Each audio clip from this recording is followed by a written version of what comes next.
सुप्रभात बच्चों। बेटा आज का हमारा टॉपिक विचार विवेक जो पाठ हमने पढ़ा था उसमें पर्सन नंबर घ तक हमने कर लिया था। उसके बाद हम करेंगे पहले इसका बुक वर्क। तो चलिए शुरू करते हैं। भाषा बोध। निम्नलिखित वाक्य भेद को समझकर वाक्य लिखिए। ये वाक्य हैं, वाक्य के भेद हैं, इनको समझकर दूसरा वाक्य बनाना है इन्हीं के अकॉर्डिंग। तो सबसे पहला है विधानवाचक। विधानवाचक वाक्य क्या होता है भाई कि जिन वाक्यों के अंदर किसी कार्य का होना या सामान्य रूप से प्रकट होना हो, किसी कार्य का होना या सामान्य रूप से प्रकट होना होता है वो विधानवाचक है। या शॉर्ट में कह दो विधि का विधान है, जो बात लिख दी वो सही है। तो सूर्य पूर्व दिशा से निकलता है, हमने वाक्य ये बनाया। आप कुछ भी बना सकते हैं। अगला है प्रश्नवाचक वाक्य। प्रश्नवाचक वाक्य क्या होगा भाई कि जिन वाक्यों से प्रश्न पूछने का बोध होता हो वो क्या होगा, प्रश्नवाचक वाक्य होता है। तो हमने वाक्य बनाया तुम कहाँ गए थे। अगला है नकारात्मक। नकारात्मक का मतलब होता है बेटा नेगेटिव सेंटेंस, ठीक है। किसमें नेगेटिव में क्या होगा, नहीं का प्रयोग होता है। तो हमने वाक्य बनाया वे बाजार नहीं गए हैं। अगला है आज्ञार्थक वाक्य। आज्ञार्थक वाक्य में क्या होता है कि जिन वाक्यों से आदेश या आज्ञा या उपदेश देने का भाव प्रकट होता हो वो कौन सा वाक्य होता है, आज्ञार्थक। और हमने क्या वाक्य बनाया, तुरंत घर पहुँचो। इसके अलावा आप और भी बना सकते हैं। आप बाहर बैठिए, समय पर काम करो, अपने नगर को स्वच्छ रखो। इसके अलावा और अन्य भी आप बना सकते हैं, ठीक है। अब आगे आता है प्रश्न नंबर ख। निम्नलिखित वाक्यों में से सर्वनाम छांटकर उनके भेद लिखिए। हमें क्या करना है, सर्वनाम शब्द को छांटना है कि इस वाक्य के अंदर सर्वनाम कौन सा है। तो घर में कौन है, तो क्या आएगा कौन। और इसका भेद भी बताना है। पर्सन पूछा गया है तो क्या आएगा, पर्सनवाचक। नंबर 2 पे अपना काम स्वयं करो। स्वयं क्या है, निजवाचक सर्वनाम है। ऊपर क्यों काट दिए। तो अगला है हमारे पास 3 नंबर पे जो करेगा सो भरेगा। जो और सो क्या है, संबंधवाचक सर्वनाम, जो और सो। अगला है 4 नंबर पे ये आम के पेड़ हैं।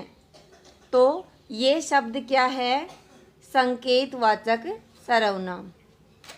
अगला है दाल में कुछ काला है। कुछ शब्द क्या है, अनिश्चयवाचक सर्वनाम। अगला है प्रश्न नंबर ग। निम्नलिखित सर्वनाम के उदाहरण में कुछ शब्द गलत हैं। गलत शब्द चुनकर लिखिए। गलत क्या है, पुरुषवाचक में वह जो, तो गलत क्या है, जो लिखा गया जो शब्द है वो गलत है। निजवाचक में तुम, आप, स्वयं, वे, तो तुम और वे ये दोनों गलत हैं। प्रश्नवाचक में कौन, तुझे, कोई, तो कौन तो प्रश्नवाचक है और तुझे, कोई, ये दोनों शब्द गलत है इसमें।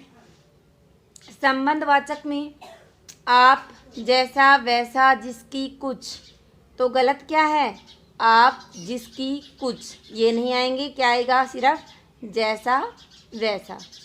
निजवाचक में निश्चयवाचक में यह, मेरा, तेरा, वह, वे, तो गलत क्या है इसमें, मेरा, तेरा। निश्चयवाचक है तो ये क्या आएगा इसमें, यह, वह और वे। प्रश्न नंबर घ। दिए गए शब्दों के समानार्थी शब्द लिखिए जो समान अर्थ देते हों, वो लिखना है। उष्ण का दूसरा क्या होगा समानार्थी, गरम। श्रेष्ठ का उत्तम। अनुकूल का अनुसार या अनुरूप। बल का ताकत। अभिलाषा इच्छा। प्रकाश रोशनी। अनुकूल इच्छानुरूप। जगत संसार, जग भी लिख सकते हैं। सतह निरंतर। अगला है प्रश्न नंबर 8। मैंने इसी में कोमे लगा दिए जहाँ जहाँ भी मिस्टेक थी। आपको तो यहाँ पे लिखना है जहाँ पर खाली जगह आपको दिखाई दे रही है, इधर लिखना है आपको तो, ठीक है। तो उपयुक्त विराम चिन्ह लगाकर वाक्य लिखिए। चोरी, बेईमानी, चोरबाजी, घूसखोरी, डकैती, ठगी, लूट, वस्तुओं में मिलावट आदि चरित्र को भ्रष्ट करने वाले सारे अपराधों का मूल लोभ ही है। तो कहाँ कोमा लगाएंगे आप? विराम चिन्ह कहाँ पे आएगा? चोरी के बाद में कोमा, बेईमानी के बाद फिर कोमा, चोरबाजी के बाद फिर कोमा लगाओ, घूसखोरी के बाद फिर डकैती के बाद कोमा, लूट के बाद वस्तुओं के फिर वही जो का मूल लोभ ही है के बाद पूर्ण विराम, ठीक है। आपको इधर लिखना है। अगला है शारीरिक हो या मानसिक, फिर कोमा लगाओगी। सभी प्रकार के अभाव मनुष्य के संतुलित विकास में बाधक है।